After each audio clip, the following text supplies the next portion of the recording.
안녕하세요. 올해로 58살이 된 김순자입니다. 오늘 여러분께 들려드릴 이야기는 제가 평생 겪어본 일 중에서도 가장 충격적이고 지금 생각해도 등골이 서늘해지는 그런 이야기예요. 제목부터 말씀드리자면 완벽한 사위에 숨겨진 과거입니다. 네, 제 사위 얘기예요. 아니, 전 사위죠. 지금은 이 이야기를 들려드리는 이유는 저와 같은 피해를 당하는 분들이 더 이상 없었으면 하는 마음 때문입니다. 특히 저희 같은 중년 여성들은 딸이 좋은 사람 만나면 너무 기뻐서 판단력이 흐려지잖아요. 그런 마음을 노리는 나쁜 사람들이 있다는 걸 꼭 알아주셨으면 해요. 제가 겪은 일이 영화나 드라마에서나 나올 법한 이야기라고 생각하실 수도 있어요. 저도 처음엔 그랬거든요. 이런 일이 정말 현실에서 일어날 수 있나 싶었어요. 하지만 정말 일어났어요. 제게, 그리고 제 딸에게. 먼저 제 딸 은영이 이야기부터 시작할게요. 은영이는 늦깎이 대학생이었어요. 고등학교 졸업하고 바로 취업해서 10년 가까이 회사 다니다가 28살에 뒤늦게 대학에 진학했거든요. 간호학과요. 솔직히 말하면 처음엔 좀 걱정됐어요. 이미 28살인데 다시 대학생이라니. 주변에서도 뭔가 어정쩡하다는 시선들이 있었거든요. 하지만 은영이가 하고 싶다고 하니 지원해주기로 했어요. 엄마, 나도 이제 뭔가 전문직 갖고 싶어. 간호사가 되고 싶어. 그 말을 들었을 때 얼마나 기뻤는지 몰라요. 남들보다 늦었지만 꿈을 포기하지 않는 딸이 대견하기도 하고, 무엇보다 간호사면 안정적이잖아요. 여자가 평생 할 수 있는 일이고, 하지만 문제가 하나 있었어요. 나이가 나이다 보니까 같은 학과 친구들은 대부분 20살 초반이고 은영이는 언니뻘이니까 친구 사귀기가 쉽지 않더라고요. 엄마, 학교에서 너무 외로워. 다들 어린애들이라 대화가 안 통해. 그런 얘기를 자주 했었어요. 동아리 활동도 해보고 스터디 그룹도 만들어 보려고 했는데 나이 차이 때문에 잘 안 됐나 봐요. 그래서 제가 더 안쓰러웠죠. 은영이가 대학교 1학년 내내 그런 식으로 지내니까 저도 마음이 무거웠어요. 늦게 시작한 공부인데 즐겁지도 않고 혹시 후회하는 건 아닌가 싶어서요. 그러다가 은영이가 대학교 2학년 올라가던 봄이었어요. 3월 중순쯤이었나? 딸이 집에 와서는 얼굴이 환하게 밝아져 있는 거예요. 오랜만에 보는 밝은 표정이었어요. 엄마, 나 좋은 사람 생겼어. 솔직히 말하면 처음엔 좀 걱정이 됐어요. 딸이 나이가 나이다 보니까 성급하게 사귈까 봐서요. 이미 28살이니까 결혼 압박도 있을 텐데 그런 상황에서 만난 사람이라면 신중하게 판단해야 하잖아요. 그런데 이야기를 들어보니까 정말 괜찮은 사람 같더라고요. 엄마, 그분이 의사야. 성형외과 의사. 어머, 의사라고? 나이는 어떻게 되는데? 35살이야. 나보다 7살 많지만 너무 젊어 보여. 그리고 정말 착해. 의사의 35살이면 딱 좋은 나이잖아요. 너무 젊지도 않고 그렇다고 나이 차이가 많이 나지도 않고 무엇보다 의사라니. 제가 꿈에도 그리던 사위감이었어요. 어디서 만났는데? 병원에서 실습할 때 만났어. 그분이 지도 의사셨거든. 아, 그럼 더욱 믿을 만하죠. 병원에서 만났다니 얼마나 깔끔하고 좋은 만남이에요.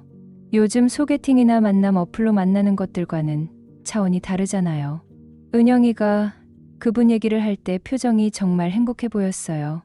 1학년 때 그렇게 힘들어하던 모습과는 완전히 달랐거든요. 아, 이렇게 좋은 사람을 만나서 딸이 다시 밝아졌구나 싶었어요. 한 달 정도 지나서 딸이 그 분을 집으로 데려오겠다고 했어요. 저는 며칠 전부터 집 청소하고 음식 준비하고 정말 난리가 났었죠. 뭘 해드려야 할지, 어떤 반찬을 준비해야 할지 몇 번씩 은영이한테 물어보기도 했어요. 그런데 막상 그 분을 보니까 정말 말 그대로 완벽했어요. 키도 크고 얼굴도 잘생기고 무엇보다 예의가 바르더라고요. 현관에서부터 정중하게 인사하고 신발도 가지런히 벗어놓고 첫 인사부터가 달랐어요.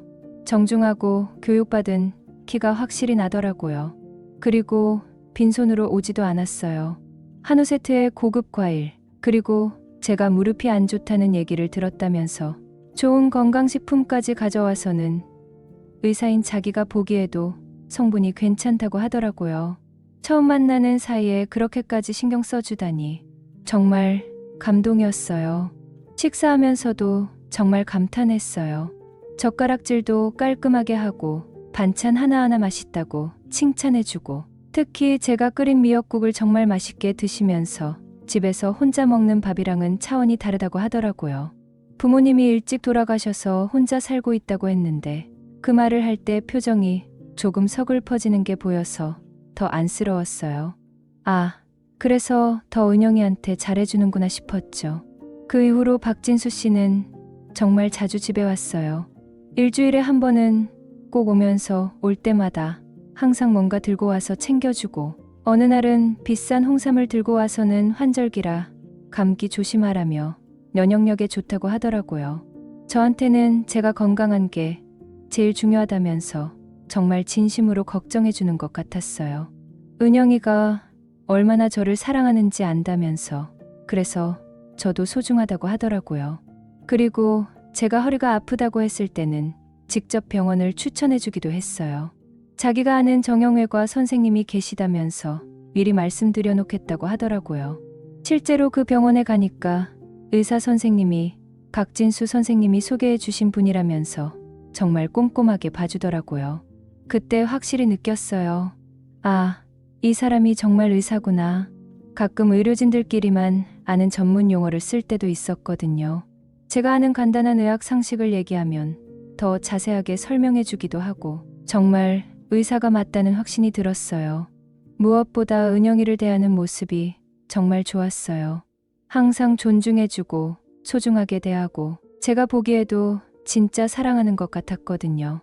교제한 지 8개월 정도 됐을 때였어요. 어느 날 딸이 집에 와서는 얼굴이 빨갛게 상기돼 있는 거예요. 진수 오빠가 프로포즈 했다면서요. 그런데 저한테 먼저 정식으로 인사드리고 허락받고 싶다고 한다는 거예요. 아, 이런 것까지 제대로 하는구나 싶어서 더욱 마음에 들었어요. 요즘 젊은 남자들은 그런 거 안 하잖아요. 그냥 둘이 알아서 결정하고 나중에 통보하는 식으로. 그래서 며칠 후에 박진수 씨가 정말 정식으로 찾아왔어요. 평소보다 더 정장을 깔끔하게 차려입고 꽃다발까지 들고 와서는 무릎을 꿇고 앉아서 정중하게 인사를 하는 거예요. 은영이를 정말 사랑하고 평생 소중히 지키고 행복하게 해드리겠다면서 결혼을 허락해달라고 하더라고요. 그 순간 정말 눈물이 핑 돌더라고요. 내 딸이 이렇게 좋은 사람 만났구나 싶어서. 결혼 준비도 정말 완벽했어요. 박진수 씨가 모든 걸 다 알아서 해주더라고요. 신혼집은 강남 쪽 괜찮은 아파트로 계약했다고 하면서 은영이한테는 최고를 해주고 싶다고 하더라고요. 자기도 경제적으로 여유가 있으니까 걱정하지 말라면서요. 실제로 신혼집을 보여줬는데 정말 깔끔하고 좋더라고요. 30평대 아파트의 인테리어도 고급스럽게 해놨고, 은영이가 얼마나 행복해했는지 몰라요. 제가 봐도 정말 부러웠어요. 예단도 후하게 챙겨줬어요. 금반지에 목걸이, 그리고 다이아몬드 반지까지. 제가 계산해보니까 1,000만 원은 좋게 넘는 것 같더라고요. 저한테까지 금반지를 끼워주면서 은영이 엄마니까 제 엄마나 다름없다고 하더라고요. 정말 고마웠어요. 이런 사위를 어디서 또 만날 수 있겠어요. 결혼식도 정말 완벽했어요.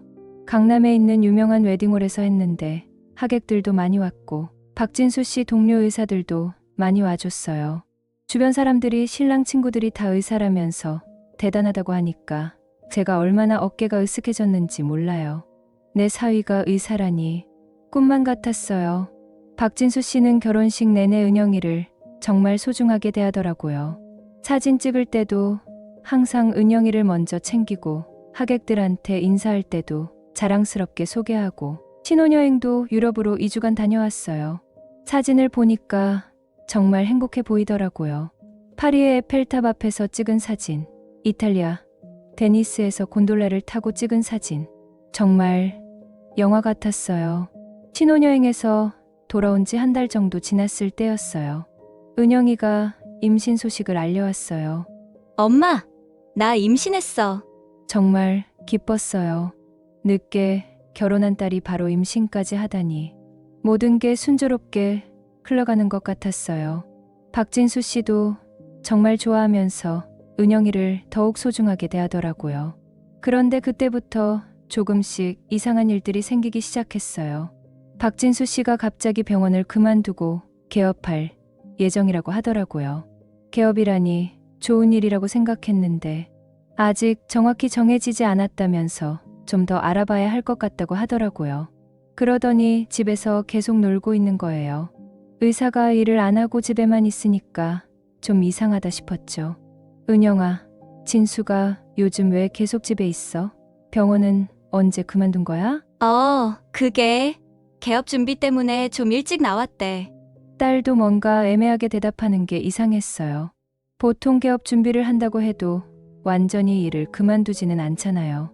특히 의사라면 더욱 그렇고 며칠 후에 더 이상한 일이 있었어요.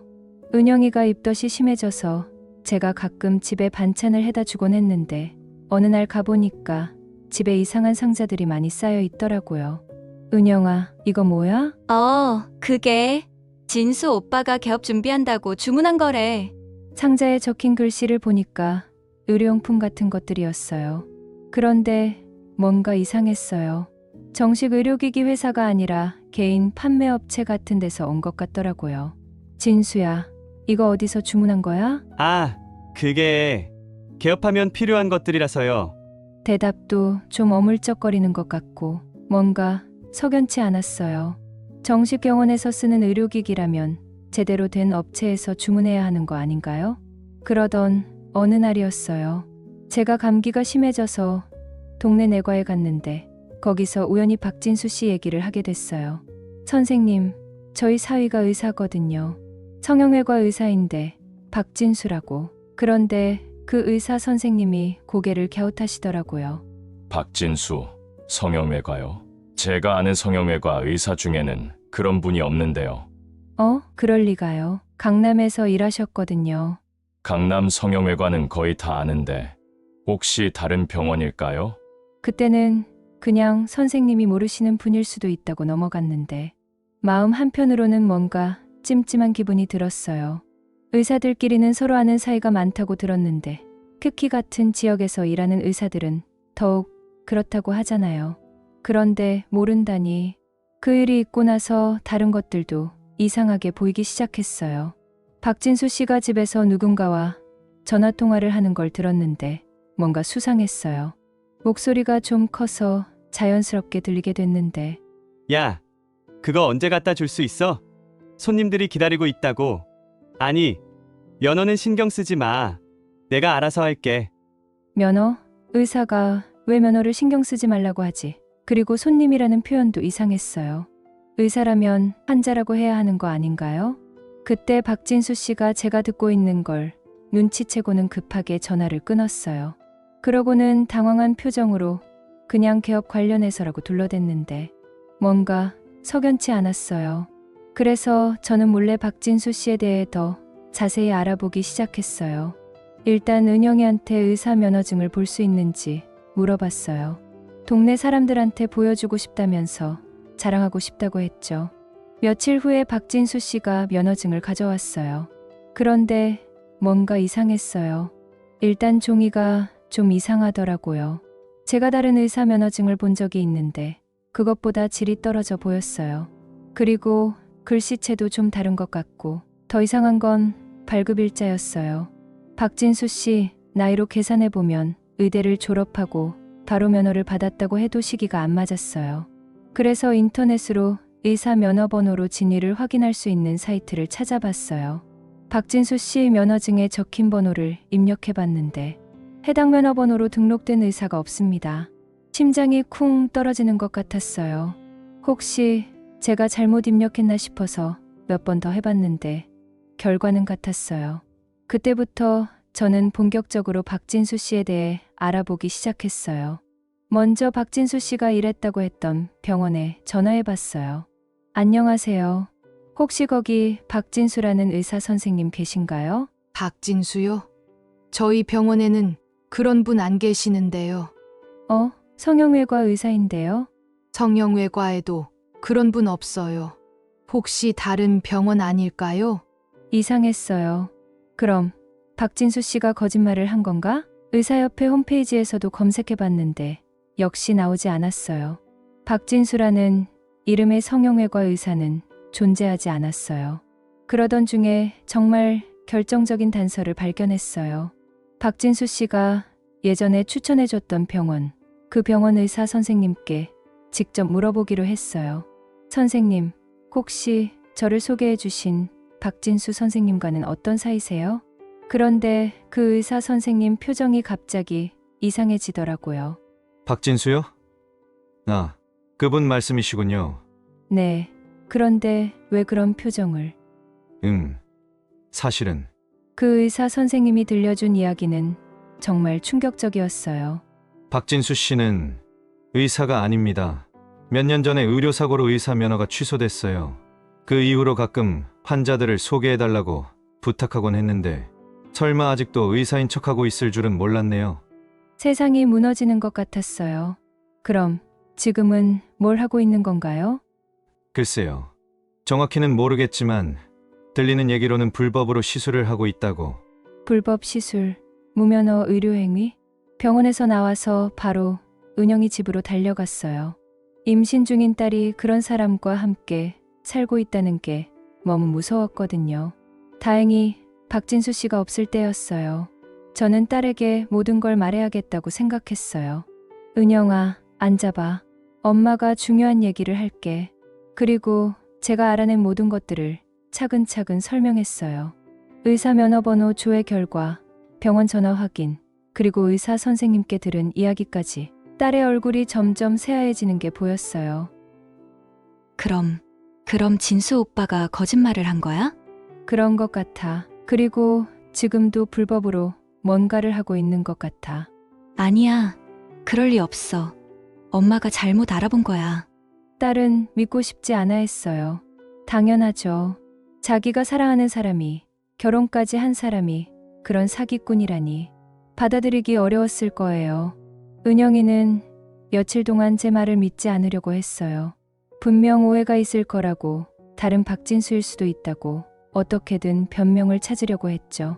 그래서 저는 더 확실한 증거를 찾기로 했어요. 먼저 박진수 씨의 과거 행적을 추적해보기 시작했어요. SNS도 뒤져보고 인터넷 검색도 해보고 그러다가 정말 충격적인 기사를 발견했어요. 3년 전 신문 기사였어요. 무면허 성형수술로 환자 사망, 30대 남성 실형 선고라는 제목의 기사였는데 사진을 보니까 박진수 씨였어요. 기사 내용을 읽어보니까 더욱 끔찍했어요. 박진수 씨는 원래 의사였지만 10년 전에 의료사고로 면허가 취소됐고 그 후에도 계속 불법으로 성형수술을 해왔다는 거예요.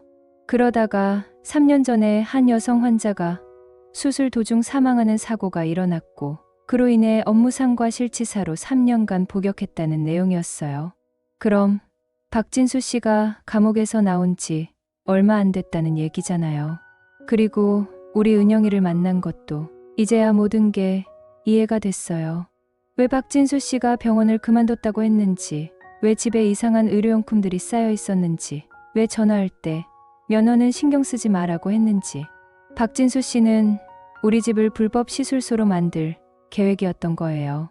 은영이와 결혼해서 안정적인 거주지를 확보하고 그곳에서 다시 무면허 성형수술을 하려고 했던 거죠. 그리고 은영이가 간호학과 학생이라는 것도 아마 계산에 들어갔을 거예요. 간호 지식이 있으니까 수술할 때 도움이 될 거라고 생각했을 수도 있고요.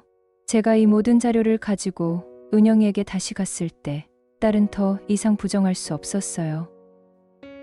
엄마, 그럼 정말로 은영아, 우리가 완전히 속은 거야. 은영이가 진실을 받아들였을 때의 모습을 잊을 수가 없어요. 임신 중인 몸으로 바닥에 주저앉아서 한참을 울었어요. 엄마, 나 어떡해. 이 아이는 어떡하고? 제가 안아주면서 함께 울었어요. 내 딸이 이런 사기꾼한테 속아서, 그리고 그 사람의 아이까지 베고 있다니. 우선 진수한테 따져봐야 해. 확실하게 정리하고. 그날 밤 박진수 씨가 집에 돌아왔을 때 우리는 모든 증거를 내밀며 추궁했어요. 처음엔 발뺌을 하려고 했어요. 다른 사람과 착각한 거라고, 자기는 정말 의사라고. 하지만 신문기사와 법원 판결문까지 보여주니까 더 이상 부정할 수 없었나 봐요. 그때부터 박진수 씨의 진짜 모습이 드러나기 시작했어요. 그래, 맞다. 나는 의사 아니야. 그런데 뭐 어쩔 건데? 정말 충격적이었어요. 지금까지 보여줬던 그 정중하고 착한 모습은 온데간데 없고 완전히 다른 사람이 돼 있더라고요. 너희들도 좋잖아. 나 덕분에 좋은 집에서 살고 비싼 것들 받아먹고 이제 와서 뭔 소리야? 당신이 우리를 속인 거잖아요. 속였다고? 내가 언제 의사라고 했어? 너희가 알아서 그렇게 생각한 거지. 정말 뻔뻔했어요. 자기가 의사인 척 연기한 건 맞지만 직접적으로 말한 적은 없다면서 우리 책임이라고 하더라고요. 그리고 말이 나온 김에 나 이 집에서 일 좀 할 거야. 손님들 받아서. 무슨 일을 하겠다는 거예요? 성형수술이지. 뭐 다른 게 있겠어? 은영이도 간호학과 나오니까 도움이 될 거야. 그 순간 정말 모든 게 무너지는 것 같았어요. 우리가 꿈꿔왔던 행복한 가정, 의사 사위, 안정적인 미래. 모든 게 거짓이었어요. 그리고 박진수 씨는 우리를 자신의 범죄에 연루시키려고 했던 거예요. 당신 미쳤어요? 임신한 사람한테 무면허 수술을 도우라고? 뭐가 문제야? 돈 잘 벌리는데 한 번에 몇백만 원씩 받을 수 있어. 나가세요. 당장 이 집에서 나가요. 하지만 박진수 씨는 나갈 생각이 없다고 하더라고요. 여기가 자기 집이기도 하고 법적으로도 자기 권리가 있다면서요. 그때 저는 깨달았어요. 혼인신고를 했으니까 재산권도 있고 그래서 쉽게 내쫓을 수 없다는 걸. 다음 날 바로 변호사를 찾아갔어요. 이 상황을 어떻게 해결해야 할지 모르겠더라고요. 변호사 선생님이 말씀해 주시기로는 사기 결혼으로 볼 수 있지만 증명하기가 쉽지 않다고 하더라고요. 특히 이미 혼인신고까지 했고 아이까지 있는 상황에서는. 하지만 무면허 의료행위는 명백한 범죄행위니까 그 부분으로 고발할 수 있어요. 그래서 경찰서에 신고를 했어요. 박진수 씨가 무면허로 의료행위를 하려고 한다고, 그리고 집을 불법 시술소로 만들려고 한다고. 경찰이 와서 집을 수색했을 때 정말 많은 증거가 나왔어요. 일단 집 안 곳곳에 숨겨둔 의료기기들이 있었어요.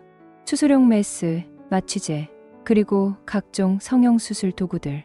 이런 것들을 일반인이 가지고 있을 리가 없잖아요. 그리고 박진수 씨의 휴대폰에서는 고객들과 주고받은 메시지들이 나왔어요. 성형수술 상담을 해주고 가격을 흥정하는 내용들이었어요. 코 수술 200만 원, 눈 수술 150만 원, 병원보다 훨씬 싸게 해드려요. 이런 식으로 손님들을 모으고 있었던 거예요. 수사 과정에서 박진수 씨의 더 많은 과거가 드러났어요. 사실 이 사람은 상습범이었어요. 지금까지 최소 5명의 여성과 비슷한 방식으로 만나서 사기를 쳤다고 하더라고요.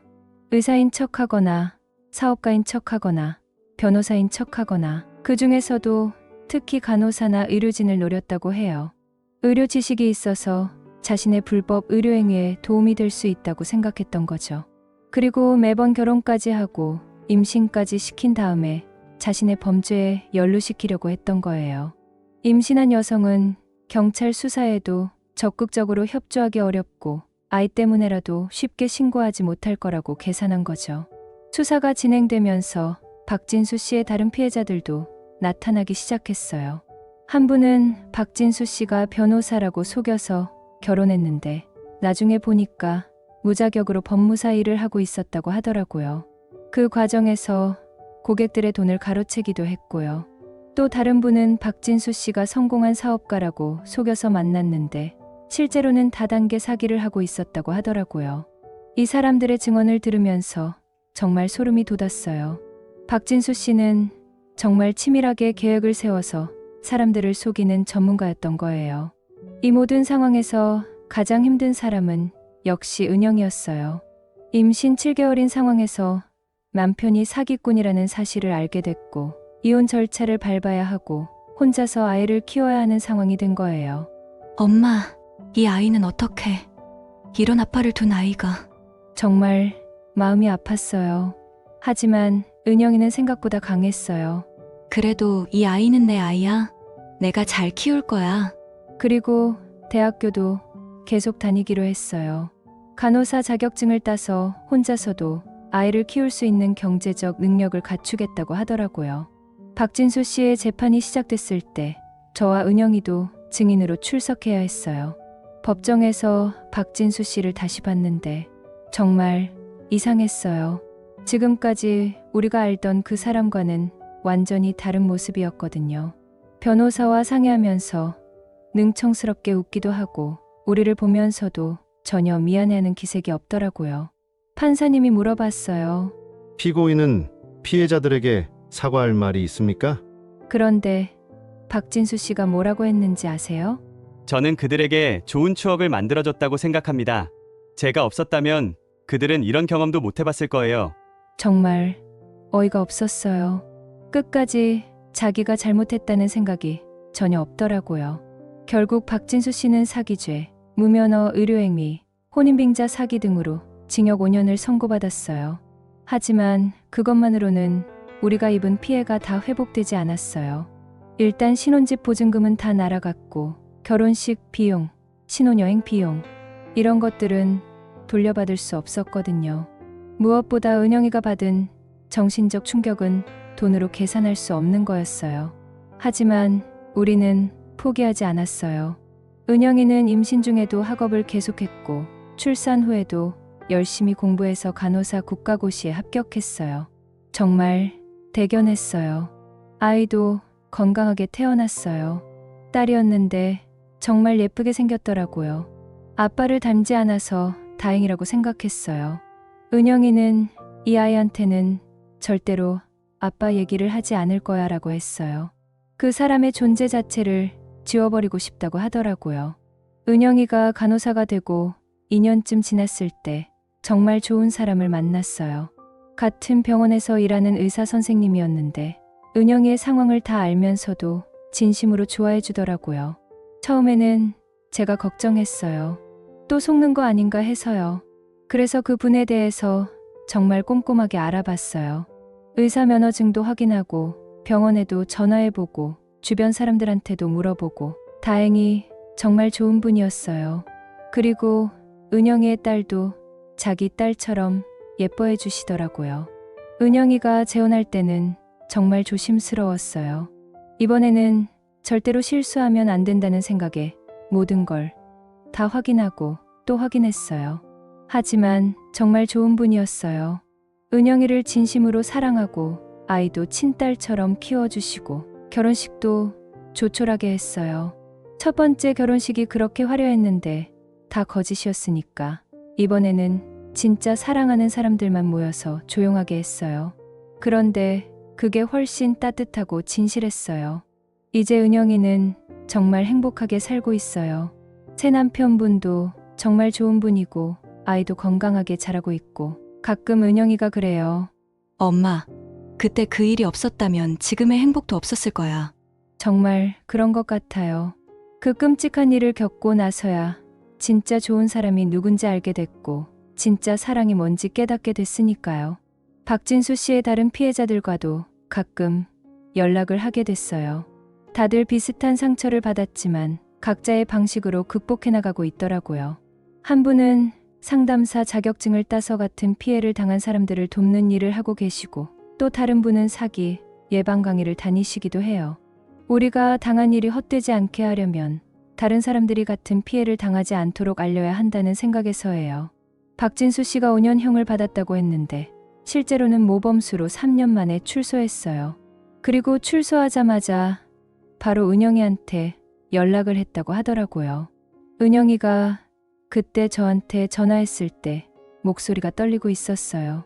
엄마, 진수가 연락 왔어. 뭐라고? 다시 만나자고. 자기가 변했다고. 진짜 새 사람이 됐다고. 정말 어이가 없었어요. 3년 동안 감옥에 있으면서 반성은커녕 또 다른 사기를 계획하고 있었던 거죠. 은영이는 당연히 거절했지만 박진수 씨는 포기하지 않았어요. 병원으로도 찾아오고 집 앞에서 기다리기도 하고 정말 스토커처럼 행동했어요. 그러던 어느 날 은영이가 아이와 함께 마트에 갔는데 거기서 박진수 씨와 마주쳤다고 해요. 은영아, 내 딸이 이렇게 컸구나. 박진수 씨가 아이를 보면서 그런 말을 했다는 거예요. 은영이는 정말 무서웠대요. 혹시 아이한테 해를 끼칠까 봐서요. 그때 마침 은영이의 새 남편이 되신 분이 나타났어요. 정말 다행이었죠. 당신이 박진수 씨군요. 제 와이프와 아이에게 접근하지 마세요. 박진수 씨는 처음에 비웃으며 말했어요. 와이프. 은영이는 원래 내 와이프였어. 그리고 저 아이는 내 딸이고. 법적으로는 이미 이혼이 성립됐고 아이의 양육권도 포기하셨잖아요. 새 남편분이 정말 차분하고 논리적으로 대응하시더라고요. 박진수 씨 같은 사람한테는 그런 식으로 대하는 게 맞더라고요. 그런데 그 과정에서 박진수 씨의 또 다른 진실이 드러났어요. 새 남편분이 조사해 보니까 박진수 씨는 감옥에 있는 동안에도 다른 여성들과 편지를 주고받으며 새로운 사기를 계획하고 있었다는 거예요. 출소하면 의사가 아니라 이번엔 변호사 행세를 하겠다고 했나 봐요. 그리고 이미 몇 명의 여성들과 만날 약속도 잡아놨다고 하더라고요. 이 사람은 절대로 변하지 않을 거예요. 은영 씨, 경찰에 신고하는 게 좋겠어요. 결국 다시 경찰에 신고를 했어요. 스토킹과 협박 혐의로요. 박진수 씨는 계속해서 은영이를 괴롭혔거든요. 직장 동료들한테까지 연락해서 자기가 은영이의 진짜 남편이라고 거짓말을 퍼뜨리기도 했어요. 은영이가 저를 버리고 다른 남자와 도망갔어요. 제발 도와주세요. 이런 식으로 말해서 은영이 직장에서도 이상한 시선을 받게 만들었어요. 경찰 조사 과정에서 박진수 씨의 또 다른 범죄들도 밝혀졌어요. 감옥에 있는 동안 알게 된 다른 수감자들과 함께 보이스피싱 조직을 만들 계획도 세우고 있었다는 거예요. 그런데 이번에는 은영이가 달랐어요. 예전에 순진하고 착한 은영이가 아니라 정말 강해진 모습을 보여줬어요. 법정에서 박진수 씨와 마주했을 때도 전혀 주눅들지 않더라고요. 당신이 제게 한 모든 일들을 절대로 용서하지 않을 거예요. 그리고 제 딸에게 절대로 접근하지 마세요. 박진수 씨가 뭔가 말하려고 했지만 은영이는 끝까지 말을 들어주지 않았어요. 당신의 변명 따위는 듣고 싶지 않아요. 이미 한 번 속은 걸로 충분해요. 결국 박진수 씨는 스토킹 혐의로 다시 2년을 더 받았어요. 그리고 은영이와 아이에게 접근 금지 명령도 내려졌고요. 이번에는 정말로 끝난 것 같았어요. 박진수 씨도 이제야 자신이 완전히 패배했다는 걸 인정한 것 같더라고요. 새 남편분도 정말 든든했어요.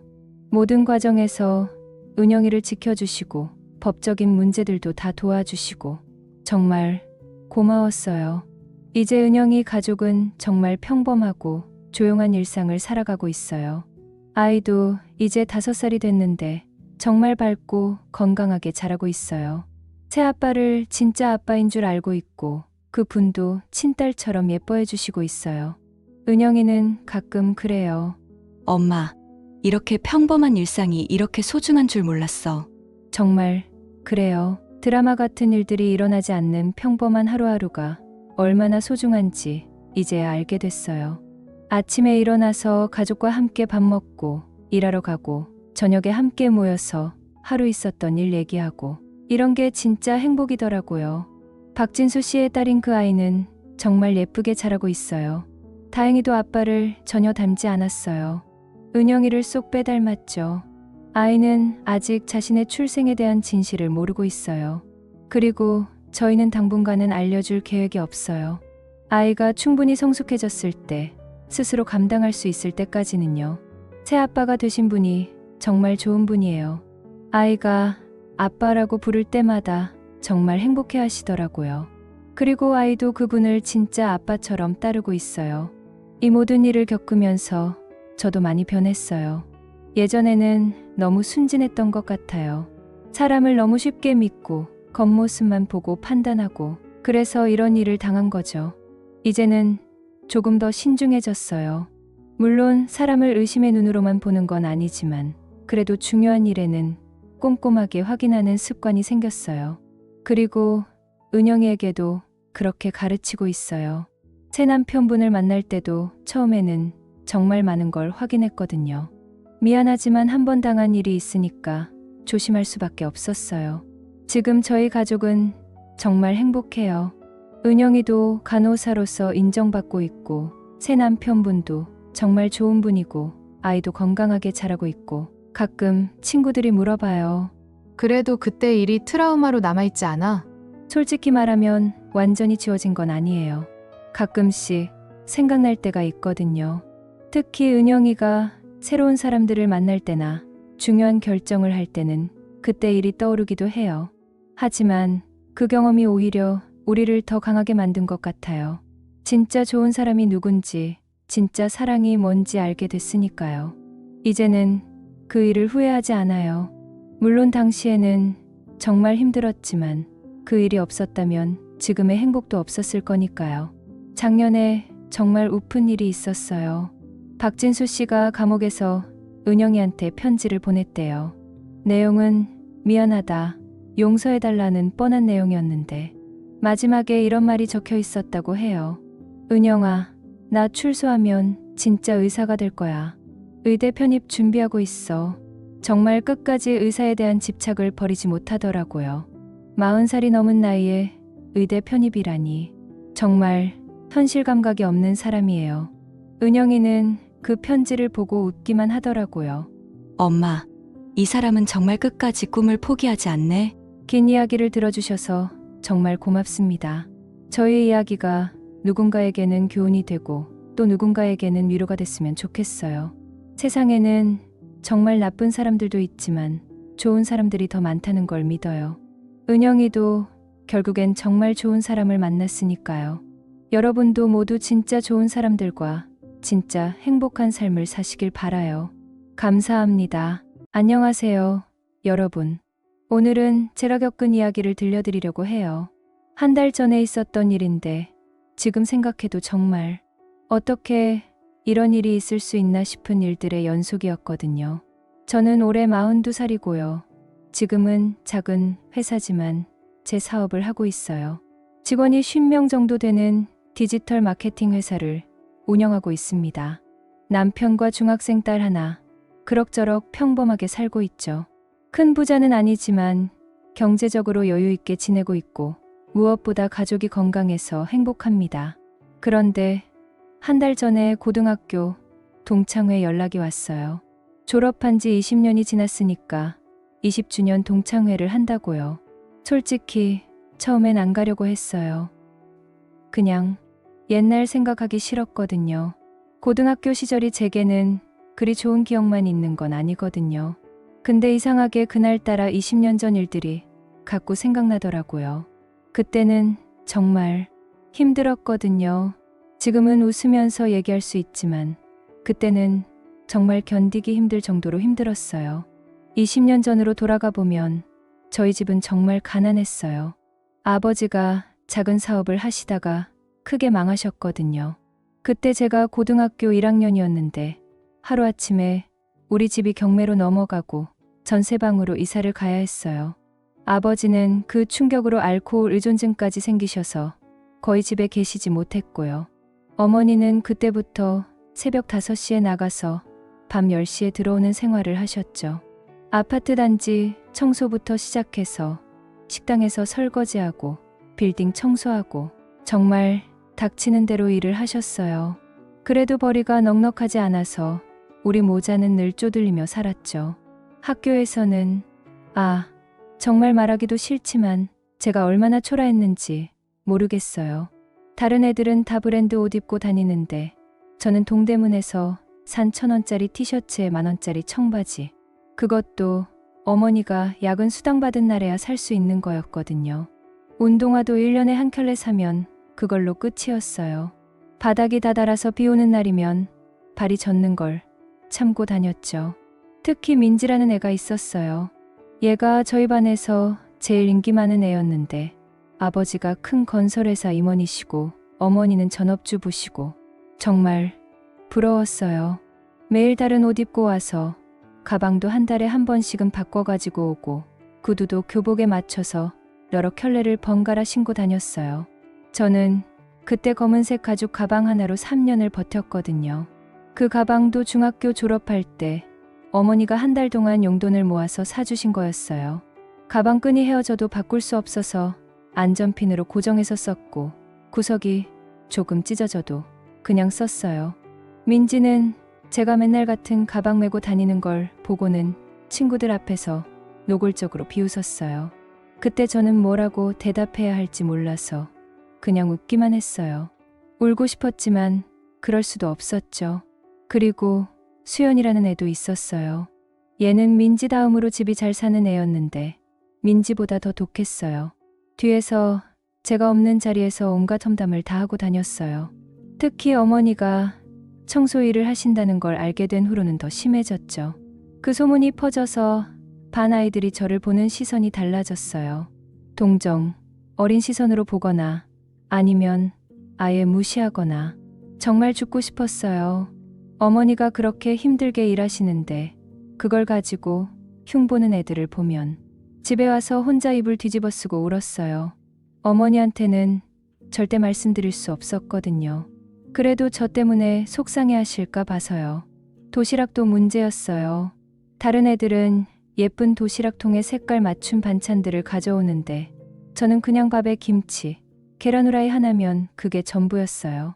그것도 매일 가져올 수 있는 게 아니었어요. 어머니가 새벽 일찍 나가시니까 도시락 쌀 시간도 없으셨거든요. 그래서 저는 편의점에서 1,000원짜리 삼각김밥 하나 사 먹는 게 점심이었어요. 수학여행 때는 이 얘기는 정말 하기 싫은데요. 수학여행비가 30만 원이었는데 그때 저희 집에는 정말 그런 돈이 없었거든요. 어머니가 우시면서 미안하다고 하셨지만 저는 괜찮다고 말씀드렸어요. 결국 저 혼자 학교에 남았죠. 그때 선생님께는 배가 아프다고 거짓말했어요. 혼자 빈 교실에서 삼각김밥 먹으면서 정말 내가 왜 이렇게 살아야 하나 싶었어요. 창밖을 보니까 다른 반 애들도 수학여행 가느라 짐 가방 끌고 교실로 나오고 그 모습을 보면서 얼마나 서러웠는지 몰라요. 민지와 수연이는 수학여행에서 돌아와서 사진을 잔뜩 가져와서는 일부러 더 과시하는 것 같았어요. 저를 위로하는 척하면서도 결국은 자랑하고 싶어 하는 게 뻔히 보였거든요. 생일 파티도 마찬가지였어요. 민지가 생일 파티를 한다고 반 아이들을 초대하는데 저만 빼고 초대하는 거예요. 나중에 알고 보니까 선물을 못 가져올 텐데 부담 줄까 봐서라고 했는데 정말 기가 막혔어요. 그때 저는 정말 친구가 뭔지 모르겠더라고요. 정우라는 남자애도 있었어요. 저희 반에서 제일 인기 많은 남자애였는데 솔직히 제가 좋아했어요. 그 애도 저를 좋아하는 것 같았거든요. 가끔 제 연필을 빌려달라고 하거나 숙제를 물어보거나 그런 소소한 접촉들이 있었어요. 하지만 어느 날부터는 저를 피하기 시작했어요. 나중에 들어보니까 친구들이 저와 어울리지 말라고 했대요. 가난해 보인다고. 정호도 체면 때문에 저를 피하게 됐고요. 그때 정말 사람이 가난하면 이렇게까지 무시당해야 하나 싶었어요. 제가 뭘 잘못했나요? 그냥 집이 가난할 뿐인데 왜 이렇게 차별받아야 하는지. 어린 마음에 세상이 너무 불공평하다고 생각했어요. 그렇게 고등학교를 졸업하고 저는 정말 죽어라 공부했어요. 가난에서 벗어나려면 공부밖에 길이 없다고 생각했거든요. 성적 장학금을 받아서 대학에 갔고 아르바이트도 하면서 생활비를 벌었어요. 새벽에는 신문 배달, 저녁에는 편의점 아르바이트. 정말 하루하루가 전쟁이었어요. 대학교 1학년 때는 정말 힘들었어요. 다른 애들은 다 예쁜 옷 입고 맛있는 거 먹고 다니는데 저는 똑같은 옷 몇 벌로 돌려 입고 학식도 제일 싼 걸로만 먹었어요. 그래도 포기하지 않았어요. 어머니가 그렇게 힘들게 일하시는데 제가 포기할 수는 없었거든요. 전공 공부는 물론이고 토익, 컴활, 한국사 딸 수 있는 자격증은 다 땄어요. 성적도 학과에서 1등을 유지했고 교수님들께도 좋은 평가를 받았어요. 그렇게 열심히 하다 보니까 대기업 인턴십 기회도 얻을 수 있었고요. 결국 국내 대기업 마케팅 부서에 취직했어요. 첫 월급을 받았을 때 정말 눈물이 났어요. 그동안 얼마나 힘들었는지, 그리고 드디어 어머니를 편하게 해드릴 수 있겠구나 하는 생각에 첫 월급으로 어머니께 코트 하나를 사드렸어요. 어머니가 그 코트를 입고 얼마나 기뻐하시던지. 회사 생활은 처음엔 적응하기 힘들었어요. 다른 동기들은 다 집안 배경이 좋아서 여유가 있는데 저는 모든 게 처음이었거든요. 그래도 열심히 했어요. 남들보다 더 일찍 출근하고 더 늦게 퇴근하고 주말에도 공부하고 그렇게 5년 정도 다니다가 동료들과 함께 창업을 하게 됐어요. 회사에서 마케팅 업무를 하면서 디지털 마케팅 쪽에 관심이 생겼거든요. 그때만 해도 지금처럼 디지털 마케팅이 활성화되지 않았을 때라서 기회가 있을 것 같았어요. 창업 초기에는 정말 힘들었어요. 월급도 제대로 못 받고 사무실도 원룸에서 시작했거든요. 그래도 포기하지 않았어요. 어릴 때부터 가난하게 살아서 그런지 힘든 상황에 대한 내성이 생긴 것 같더라고요. 다행히 운도 좋았고 열심히 하다 보니까 사업이 잘 되기 시작했어요. 첫 번째 큰 프로젝트를 성공시키고 그 다음 프로젝트도 이렇게 하나씩 쌓아가다 보니까 회사가 점점 커졌어요. 지금은 직원이 50명 정도 되는 회사로 컸고 매출도 연간 100억 정도 돼요. 물론 대기업에 비하면 작은 회사지만 제가 맨손으로 키운 회사라서 애착이 많죠. 그리고 무엇보다 직원들을 가족처럼 생각해요. 제가 어려웠던 경험이 있어서 그런지 직원들 복지에 특히 신경을 많이 써요. 결혼도 잘했어요. 남편은 변호사인데 정말 좋은 사람이에요. 처음 만났을 때부터 제 과거를 숨기지 않고 다 얘기했어요. 그랬더니 오히려 응원해줬어요. 진짜 고마운 사람이죠. 딸도 하나 있는데 이제 중학교 2학년이에요. 제가 못 해본 것들을 다 해주려고 해요. 좋은 옷도 사주고 여행도 자주 다니고 문화생활도 많이 시켜주고 물론 너무 과하지 않게 감사할 줄 아는 아이로 키우려고 노력하고 있어요. 그런데 한 달 전에 갑자기 민지한테서 연락이 왔어요. 20년 만에요. 카카오톡으로 메시지가 왔는데 프로필 사진을 보니까 10년 전과는 많이 달라 보이더라고요. 화장을 진하게 했는데도 뭔가 피곤해 보였어요. 갑자기 친근하게 연락해와서는 제가 사업한다는 걸 알고 있더라고요. 인터넷에서 찾아봤다면서요. 그리고 동창회에 꼭 오라고 하는데 그때 느낌이 이상했어요. 뭔가 목적이 있는 것 같다는 느낌? 그때 저를 그렇게 무시하던 애들이 갑자기 보고 싶어 한다고요? 믿기지 않았어요. 하지만 호기심이 생겼어요. 20년 만에 걔네들이 어떻게 살고 있는지, 그리고 저를 어떻게 대할지 궁금했거든요. 그래서 가기로 했어요. 동창회 전에 민지랑 몇 번 더 연락을 주고받았는데 계속 이상한 느낌이었어요. 너무 과도하게 친근하게 대하는 거예요. 그때는 절대 이런 말 안 했으면서요. 그리고 은근슬쩍 제 회사나 생활에 대해서 캐묻더라고요. 처음에는 그냥 궁금해서 묻는 줄 알았는데 나중에 생각해보니까 뭔가 다른 목적이 있는 것 같았어요. 동창회 당일이 됐어요. 장소가 강남의 꽤 비싼 레스토랑이더라고요. 1인당 15만 원 정도 하는 곳이었어요. 평상시 제가 회사 사람들이랑 회식할 때 가는 곳이었거든요. 저는 일부러 평상시보다 조금 더 신경 써서 옷을 입고 갔어요. 명품은 아니지만 괜찮은 브랜드 원피스에 가방도 적당히 좋은 걸로. 어쨌든 사업하는 사람이니까 이미지 관리는 해야 하잖아요. 레스토랑에 들어가자마자 민지가 보였어요. 20년 전에 비해서 많이 변했더라고요. 일단 외모부터 성형을 한 게 확실했어요. 쌍꺼풀도 없었는데 지금은 진짜 크게 파여 있고 코도 완전히 달라져 있고 그런데 뭔가 부자연스러웠어요. 그리고 옷차림도 명품인 것 같긴 한데 뭔가 어색했어요. 민지는 저를 보자마자 과도하게 반가워했어요. 목소리 톤도 예전보다 높아진 것 같았고 뭔가 어색하게 밝은 척하는 느낌이었어요. 수연도 왔는데 얘는 20년 전이나 지금이나 비슷하게 생겼더라고요. 살은 좀 쪘지만 그래도 관리는 하고 있는 것 같았어요. 그런데 첫 마디가 제 가방 가격을 묻는 거였어요. 예전처럼 또 돈 얘기부터 하는구나 싶었죠. 정호도 왔어요. 얘는 정말 많이 변했더라고요. 머리도 많이 빠지고 살도 쪘고 근데 여전히 잘생긴 편이었어요. 다만 표정이 어두워 보였어요. 의사가 됐다고 들었는데 뭔가 힘든 일이 있는 것 같더라고요. 자리에 앉아서 메뉴를 보는데 여기서 첫 번째 우픈 일이 벌어졌어요. 웨이터가 메뉴판을 가져다 주면서 오늘 추천 코스 가격을 설명하는데 민지 얼굴이 갑자기 굳어지더라고요. 갑자기 배가 별로 안 고프다고 하면서 가격표를 가리려고 하는 거예요. 수연도 마찬가지였고요. 갑자기 다이어트 중이라면서 샐러드 하나만 주문하겠다고. 저는 그 모습을 보면서 아, 얘네도 예전만큼 잘 살지는 않구나 싶었어요. 솔직히 조금 통쾌했달까요?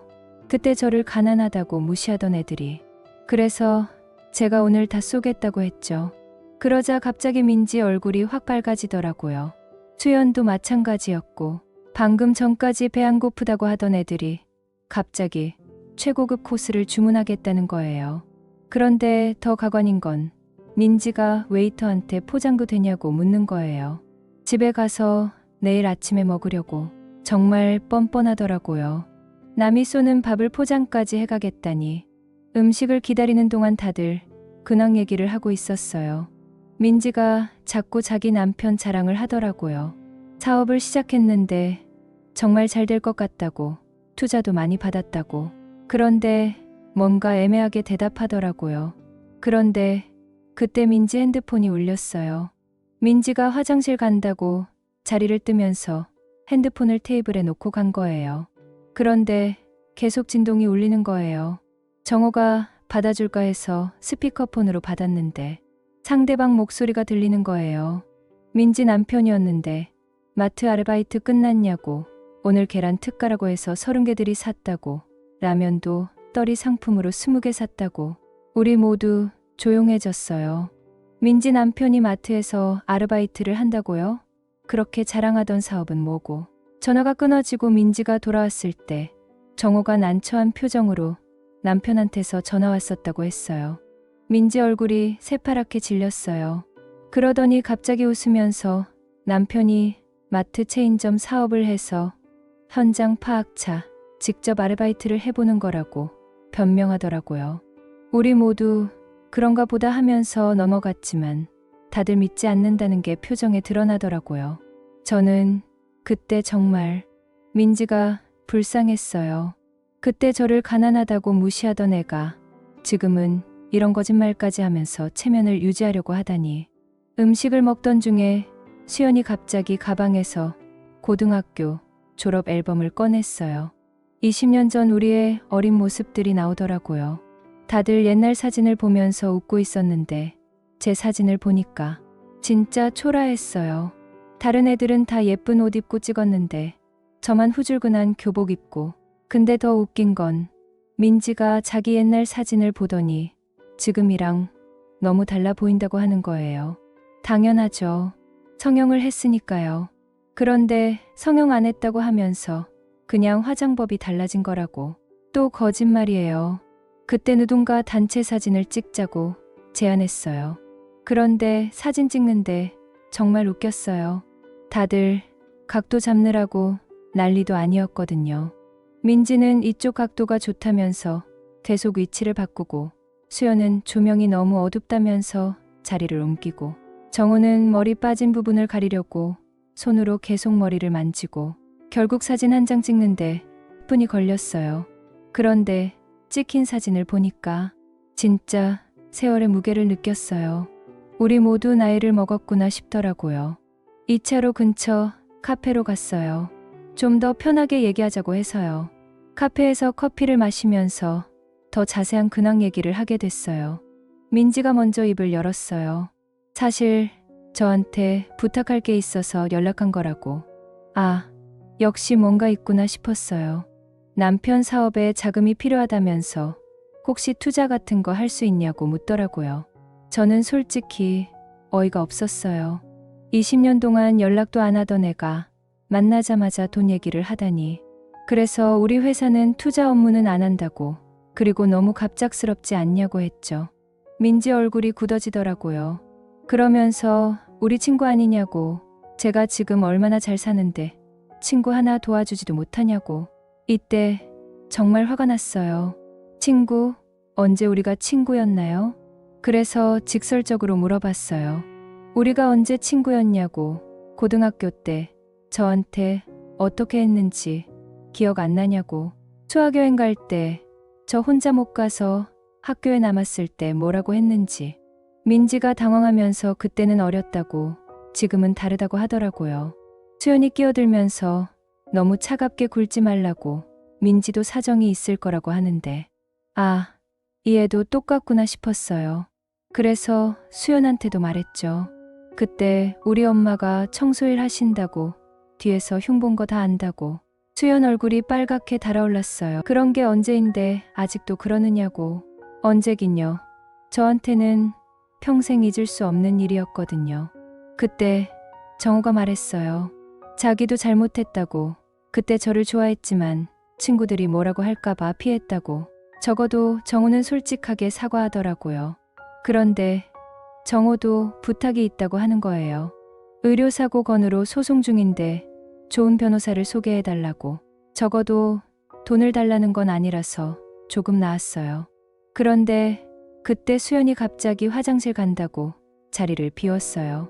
그리고 5분 정도 지나서 돌아왔는데 수연이 화장실에서 돌아와서는 이상하게 표정이 밝더라고요. 화장실에서 우연히 옛날 동창을 만났다면서 제 소식을 물어보더라고 하는 거예요. 그러면서 제 회사가 요즘 어려워서 직원들 월급도 못 준다는 소문이 있다고. 저는 깜짝 놀랐어요. 그런 소문이 어디서 나온 거죠? 우리 회사 멀쩡한데. 그런데 수연이 자꾸 제 회사 상황을 캐묻더라고요. 뭔가 의도가 있어 보였어요. 그리고 민지도 계속 투자 얘기를 꺼내려고 하고. 정말 답답했어요. 그때 제 핸드폰이 울렸어요. 회사에서 온 전화였는데 직원이 대표님이라고 부르는 게 들렸나 봐요. 다들 저를 쳐다보면서 진짜 대단하다고 하는데 민지 표정이 묘했어요. 질투 반, 부러움 반. 그때 수연이 갑자기 일어나면서 담배 한 대 피우고 온다고 했어요. 카페 밖으로 나가더니 전화를 하기 시작하더라고요. 창문 너머로 보이는데 뭔가 수상했어요. 표정이 너무 진지하고 손짓도 격하게 하면서. 저도 모르게 신경이 쓰여서 카페 밖으로 나갔어요. 수연이 뭔 얘기를 하는지 들어보려고요. 그런데 들려오는 말이 정말 충격적이었어요. 제가 성격이 옛날이나 지금이나 똑같다고. 가난뱅이 출신이라서 그런지 돈에 대해서는 진짜 짜다고. 뭐라고요? 가난뱅이 출신. 그리고 옛날에도 그랬다고. 맨날 도시락도 못 사와서 빵 하나로 때우던 애가 지금 돈 좀 벌었다고 거들먹거린다고. 더 충격적인 건 그 다음이었어요. 전화 상대방이 누구냐고 물으니까 민지라고 하더라고요. 민지도 지금 상황이 안 좋아서 남편이 마트에서 아르바이트 한다고. 그런데 제가 투자 거절했다고. 참 웃기지 않냐고. 옛날에 자기가 그렇게 가난했으면서. 저는 더 이상 들을 수가 없었어요. 20년이 지났는데도 여전히 제 뒤에서 이런 얘기를 하다니. 카페 안으로 들어가서 가방을 챙겼어요. 더 이상 참을 수가 없었거든요. 수연이 들어왔을 때 제가 어디 가냐고 묻더라고요. 그래서 수연에게 밖에서 누구랑 전화했냐고 물었어요. 수연 얼굴이 새파랗게 질렸어요. 그냥 집에 전화했다고 거짓말하더라고요. 거짓말하지 말라고 내가 다 들었다고 했어요. 그때 카페 안이 조용해졌어요. 민지와 정호도 무슨 일인지 몰라서 어리둥절해하고. 20년이 지났는데도 수연은 여전하다고. 그때도 뒤에서 남 험담하기 좋아했다고. 수연이 오해라고 하는데 오해가 뭐예요? 제가 직접 들었는데 저는 정말 더 이상 참을 수가 없었어요. 그동안 쌓였던 감정이 터져 나오는 걸 막을 수 없었어요. 수연에게 아직도 모르겠냐고, 가난한 게 죄냐고, 제가 그때 얼마나 힘들었는지 알기나 하냐고, 20년 동안 제가 얼마나 참았는데, 수연이 그때 수학여행 못 갔을 때 뭐라고 했는지 지금도 똑같다고 민지에게도 말했어요. 20년 동안 연락도 안 하다가 갑자기 나타나서 돈 달라고 하냐고, 그때 저를 그렇게 무시하던 애가 아까 남편 전화 받았을 때 얼굴 봤냐고, 마트 아르바이트 한다고 하니까 얼마나 당황했는데, 정호가 중재하려고 했지만 저는 멈출 수가 없었어요. 정호에게는 그나마 솔직하게 사과라도 했으니까 고맙다고, 하지만 얘네들은 아직도 그때랑 똑같다고. 그래서 저는 핸드폰을 꺼냈어요. 수연이 아까 전화 통화한 거 녹음했다고. 요즘 핸드폰 좋아서 멀리서도 잘 녹음된다고. 수연이 완전히 패닉 상태가 됐어요. 제발 그거 지워달라고. 그제서야 사과를 하네요. 그때 갑자기 카페 문이 열리면서 누군가 들어왔어요. 돌아보니까 은지였어요. 고등학교 때 유일하게 저와 친했던 은지. 민지가 단톡방에 동창회 한다고 올렸길래 늦었지만 와봤다고 하더라고요. 은지는 20년 전보다 훨씬 세련되고 예뻐져 있었어요. 옷차림도 정말 고급스럽고. 민지가 반갑게 인사했는데 은지 표정이 차갑더라고요. 뭔가 분위기가 이상했어요. 은지가 변호사를 한다고 했어요. 그것도 김앤장에서 파트너 변호사라고. 김앤장이면 국내 최고 로펌 중 하나잖아요. 정말 대단한 거였어요. 그런데 은지가 갑자기 진지한 표정으로 말했어요. 사실 자기도 그때 가난했다고. 모두가 놀란 표정을 지었어요. 은지 아버지가 사채업자한테 쫓기셔서 가족이 밤에 도망다니듯 이사를 했다고. 하루는 집에 와보니까 문에 빨간 딱지가 붙어 있었다고. 저는 정말 깜짝 놀랐어요. 은지가 가난했다고요? 그런데 왜 티를 안 냈냐고 물으니까 저를 보고 배웠대요. 제가 그렇게 당하는 걸 보면서 자기는 절대 들키면 안 되겠다고 생각했다고. 은지가 저를 바라보면서 말했어요. 그때 저만 홀로 당하고 있는 걸 보면서 정말 미안했다고. 자기도 같은 처지였는데 도와주지 못해서. 그런데 더 미안한 건 자기는 숨기고 살았는데 저는 당당하게 버텼다는 거라고. 정말 대단했다고. 그때 민지가 끼어들었어요. 그럼 은지도 그때 어려웠냐고. 전혀 몰랐다고. 은지가 차갑게 웃었어요. 몰랐을 리가 없다고. 다들 알면서도 모른 척한 거라고. 은지가 민지와 수연을 향해 말했어요. 그들이 저한테 어떻게 했는지 다 기억한다고. 그리고 지금도 똑같다고. 수연이 아까 밖에서 전화한 거 자기도 들었다고. 아직도 그 걸음 못 고쳤다고. 그리고 민지에게도 20년 동안 연락도 안 하다가 갑자기 나타나서 돈 달라고 하냐고.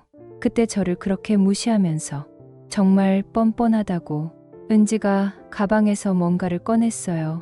그것은 제 일기장이었어요. 고등학교 때 제가 떨어뜨린 걸 은지가 주우려고 했는데 못 줬다고. 20년 동안 갖고 있었다고. 일기장을 펼치더니 한 페이지를 보여줬어요. 제가 고등학교 때 쓴 일기였어요. 오늘도 민지와 수연이가 나를 놀렸다고. 가방이 낡았다고. 옷이 구리다고. 정말 죽고 싶다고. 엄마가 그렇게 힘들게 일하시는데 나는 왜 이렇게 무능할까. 빨리 어른이 되어서 엄마를 편하게 해드리고 싶다고. 카페 안이 조용해졌어요. 은지가 계속 읽었어요. 수연이가 오늘 우리 엄마가 청소 일한다고 친구들한테 말했다고. 너무 창피하고 화났지만 엄마는 잘못이 없다고. 열심히 일하시는 엄마가 자랑스럽다고. 민지와 수연의 얼굴이 새파랗게 질렸어요. 은지가 일기장을 덮으면서 말했어요. 이게 그들이 한 짓이라고.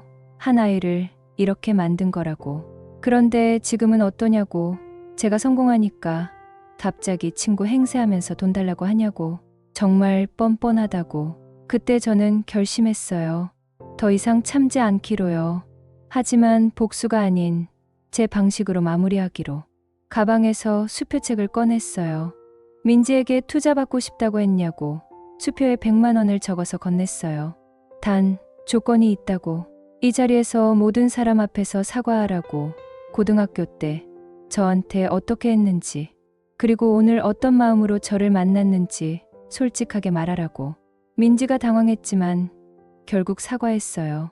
고등학교 때 정말 잘못했다고, 저를 가난하다고 무시하고 따돌리고 정말 나쁜 짓이었다고, 그리고 오늘도 사실 돈 받으려고 연락한 거 맞다고, 10년 동안 친구 생각 한 번도 안 하다가 정말 이기적이었다고, 수연에게는 다른 선물이 있다고 했어요. 핸드폰을 꺼내서 녹음 파일을 재생했어요. 수연이 아까 밖에서 한 전화 통화 내용이었어요. 이거 남편한테 보내줄까? 아니면 회사에 보내줄까 했더니 농담이라고 지우겠다고 했어요. 대신 수연도 사과하라고. 수연이 울먹이면서 사과했어요. 미안하다고, 정말 미안하다고. 그때도 잘못했고 오늘도 잘못했다고. 그렇게 모든 일이 정리됐어요. 정우는 진심으로 사과했고 저도 변호사 소개를 약속했어요. 은지와는 20년 만에 진짜 친구가 됐어요. 카페를 나오면서 은지가 물었어요. 민지한테 왜 돈을 줬냐고. 안 줘도 됐는데. 그냥 가엾어서라고. 복수는 이런 게 아닌 것 같다고 했어요. 은지가 역시 저답다고 하더라고요. 집에 와서 남편에게 오늘 있었던 일을 다 얘기했어요. 잘했다고, 역시 내 아내라고.